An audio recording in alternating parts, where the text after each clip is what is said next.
الحمدللہ بہت فائدہ مند ویبینار چل رہا ہے، اور آج کا جو ہمارا ٹاپک ہے حیا اور حجاب کے حوالے سے، آلدو کہ یہ تو ایک بہت وسیع ٹاپک ہے اور اس کی بہت ساری ڈائمینشنز ہیں، لیکن میں خاص طور سے ایک ایسپیکٹ کی طرف توجہ مبذول کرانا چاہتی ہوں، اور میرا خیال ہے کہ یہ وہ چیز ہے جو بہت سارے لوگوں کو اس راہ میں آگے بڑھنے سے روک دیتی ہے، اور عموماً جب بھی ہم اس حوالے سے آگہی پھیلاتے ہیں یا پروگرامز کرتے ہیں یا درس ہوتا ہے تو خواتین آ کے اس طرح کے سوال کرتی ہیں کہ ہمارا دل چاہتا ہے کہ ہم حجاب کریں، اور میرا خیال ہے کہ جیسے ڈاکٹر راہیل سمیہ باجی نے بولا کہ موسٹلی خواتین جو ہیں اور پاکستان میں ایک اویئرنیس یہ ہے، لیکن بس ایک دل کے اندر وسوسہ ہوتا ہے یا خدشہ ہوتا ہے کہ شاید ہم کریں گے مذاق اڑایا جائے گا، یا پھر یہ کہ ورک پلیس پہ پرابلم ہوگی۔ میں اس قسم کے متس کے حوالے سے اپنی زندگی کا ایک تجربہ آپ کے ساتھ شیئر کرنا چاہوں گی، شاید ہی کسی کے لیے فائدہ مند ہو۔ جیسے کہ ابھی ہماری بہن کہہ رہی تھی کہ ہمیں حوصلہ افزائی کرنی چاہیے، اور ان کو جو ان کے دل میں خدشے ہوتے ہیں یا شکوک ہوتے ہیں، اس کے بجائے ہم اگر ان کو یہ اپنی زندگی کے ایکسپیرینسز بتائیں تو انشاءاللہ یہ ان کے لیے فائدہ مند ہوگا۔ تو یہ اس وقت کی بات ہے کہ جب میں 18 سال کی تھی اور میں اپنی والدہ کے ساتھ کسی شادی کی تقریب میں گئی، وہاں پہ مکس گیدرنگ تھی، اور لازمی طور پہ ہمیں پھر حجاب اور نقاب کے ساتھ ہی بیٹھنا تھا، تو اتنے میں ہماری ایک رشتہ دار خاتون آئیں اور انہوں نے کچھ رسمی سی گفتگو کی، اور پھر اس کے بعد وہ میری والدہ سے اکیلے میں انہوں نے جو کہا ہوگا، جو انہوں نے گھر واپس آ کے مجھے بتایا کہ وہ کہہ رہی تھیں کہ یہ آپ نے کیا کیا، اپنے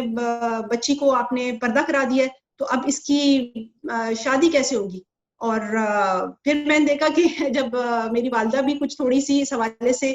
تھوڑی فکر مند نظر آئیں، تو اس وقت میں نے اپنی امی سے یہ بات کہی، اور الحمدللہ یہ بات اللہ تعالیٰ ہی انسان کے ذہن میں ڈالتا ہے کہ صحیح وقت پہ صحیح بات آپ کے دل میں اگر آتی ہے تو وہ خاص اللہ کا کرم ہوتا ہے۔ تو الحمدللہ یہ بات ذہن میں آئی کہ جس اللہ تعالیٰ نے یہ حکم دیا ہے وہ ہمیں تنہا تو نہیں چھوڑے گا نا، وہ کوئی نہ کوئی سبب ضرور بنائے گا، یعنی جو اللہ کی بات مانتا ہے اللہ تعالیٰ اس کی اپنی جناب سے ضرور مدد کرتے ہیں۔ تو یہ بات کیا ہے کہ میں تو خیر بھول گئی، لیکن الحمدللہ ودن فیو منتھس اللہ تعالیٰ نے شادی کا بھی بندوبست کر دیا۔ اچھا، پھر وقت کا پہیہ گھوما، اور پورے 20-22 سال کے بعد ایک دن میری بیٹی میرے سامنے کھڑی تھی، اور وہ مجھ سے حجاب کے حوالے سے بات کر رہی تھی کہ میں حجاب کے ساتھ اپنے نقاب بھی کرنا چاہتی ہوں۔ تو اللہ جانتا ہے کہ مجھے بہت خوشی ہوئی، میں نے اس کی حوصلہ افزائی بھی کی، میں نے اللہ کا بہت شکر بھی ادا کیا، اور سب گھر والوں نے بہت الحمدللہ اس کو پازیٹیولی لیا۔ پھر یہ کائنڈلی اگر میوٹ کر دیں تو جی، تو پھر یہ ہوا کہ وہی ٹائم تھا جب وہ انگلینڈ جا رہی تھی، تو اس وقت ظاہر ہے ہم سب کنسرن تھے، اور ہم کہ یہ اسلامو فوبیا کے حوالے سے، اور لوگوں نے بھی کافی دل میں یہ بات ڈالی، اور ایک آدمی یہ بھی کہا کہ دیکھ لیں پھر آپ آگے اس کی شادی کے حوالے سے کیا ہوگا۔ تو خیر مجھے اس وقت اچانک وہ اپنی سال پہلے کہیں بھی جو اپنی والدہ کو بات تھی وہ یاد آ گئی اس موقع پہ، اور میں نے اس سے کہا کہ ٹھیک ہے، جس اللہ نے حکم دیا ہے وہ اللہ تعالیٰ باقی سارے معاملات میں بھی مدد فرمائے گا، تو اس وجہ سے ہمیں رکنا نہیں چاہیے۔ تو الحمدللہ وہ گئی، 3 سال اس نے پڑھا، بیچلرز کی ڈگری لی، واپس آئی، اور اس نے اتنی اچھی بات مجھے کہنے لگی کہ آپ یقین کریں کہ جتنی بھی لڑکیوں سے میری ملاقات ہوئی، کوئی ایک بھی ایسی نہیں تھی کہ جس کے ساتھ چھوٹا یا بڑا کوئی ایسا ہیراسمنٹ کا واقعہ پیش نہ آیا ہو، اور اس نے کہا کہ اللہ کا بہت شکر ہے کہ میرے ساتھ کوئی چھوٹی سی بھی ایسی بات پیش نہیں آئی، اللہ نے بہت حفاظت کی۔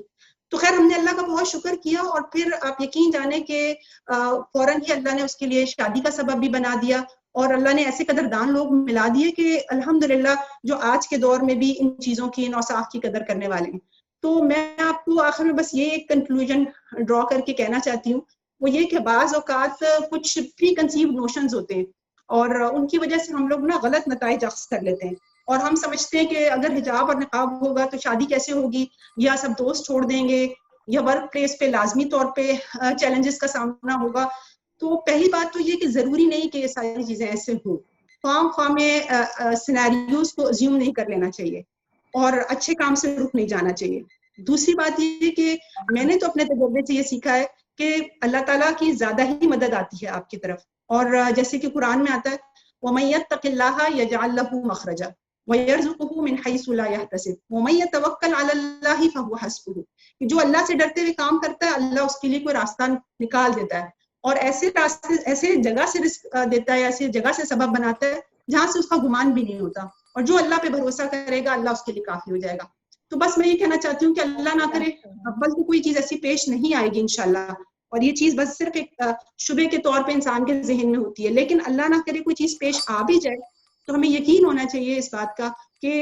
یہی وہ چیز ہے جو کہ جنت میں جانے کا سبب بنے گی, کہ آپ کی زندگی میں جو قربانی آپ دیں گے اللہ کے دین کے لیے تو اللہ اپنے نیک بندوں کی ناقدری نہیں فرماتے. تو ہمیں کہ نیک کام سے کبھی بھی لوگوں کو نہ روکنا چاہیے اور نہ رکنا چاہیے خام خواہ. جزاک اللہ خیرا.